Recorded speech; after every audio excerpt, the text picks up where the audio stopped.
1, 2, 3, 4, 5, 6, 7, 8, 9, 10, 11, 12.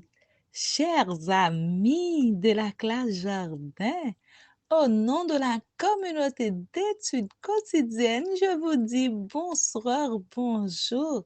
Nous allons étudier ensemble notre leçon. Oui, la leçon de l'école du sabbat. Je suis déjà là. J'ai déjà mon questionnaire et ma Bible en main. Oui, chers amis, tout au cours de cette semaine, on étudie une très belle leçon qui a pour titre Des paroles à ne pas oublier. Et n'oubliez jamais que les leçons ont toujours un message important. Et le message de la leçon de cette semaine, c'est bien, nous adorons Dieu en choisissant de lui obéir. Chers amis, le verset à mémoriser se trouve dans un livre du Nouveau Testament. C'est vrai? Non, c'est pas vrai, c'est dans un livre de l'Ancien Testament, Deutéronome.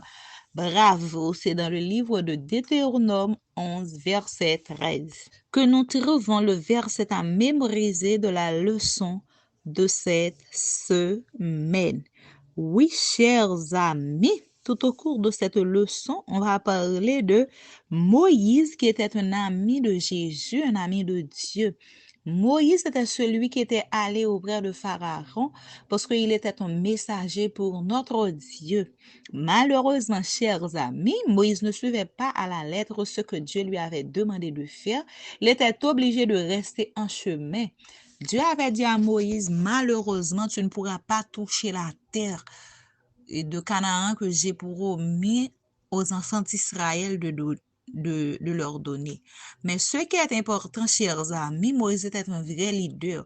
Moïse savait qu'il n'allait pas entrer dans le pays de Canaan. Moïse était obligé, chers amis, de donner les dernières directives au peuple. Dieu avait dit à Moïse, tu ne vas pas rentrer. Moïse, chers amis, qu'est-ce que Moïse faisait? Moïse parlait aux enfants d'Israël. Il expliquait une fois de plus les commandements que Jésus lui avait donnés sur le mont Sinaï. Il souhaite que son peuple observe sa loi dans son nouveau pays. Moïse convoque tout le peuple, chers amis. Son visage rayonne d'une lumière céleste. Ses longs cheveux blancs flottent sur des épaules encore solides. Ses yeux clairs et sages observent les milliers de personnes qui se tiennent devant lui. Voici son dernier message à son peuple.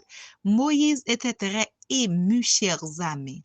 Moïse commence à raconter comment Dieu les a délivrés de l'esclavage en Égypte, chers enfants. Ils ont passé 400 ans. Oui, 400 ans.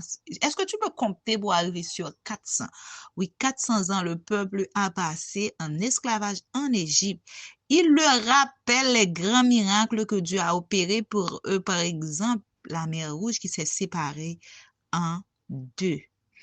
Il les a fait se remémorer la traversée de la mer Rouge. Durant leur jour de voyage, Dieu leur a donné la nourriture et de l'eau. Chers amis, aujourd'hui, c'est déjà lundi. Chers parents, aidez les enfants pour nous.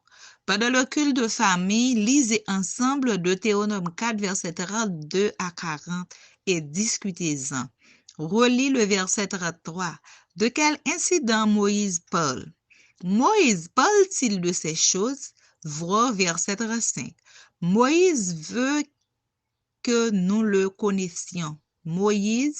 Dieu veut que nous le connaissions. Comment le sais-tu? Renseigne-toi sur les écoles d'obéissance canine.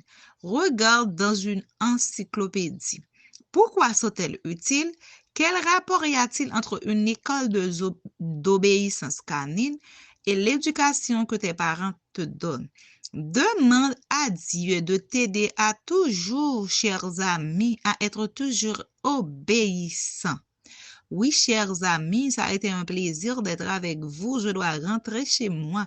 Je vous donne rendez-vous à demain, Dieu voulant, mardi pour la suite de notre leçon. N'oubliez jamais, chers amis, qu'il faut être obéissant.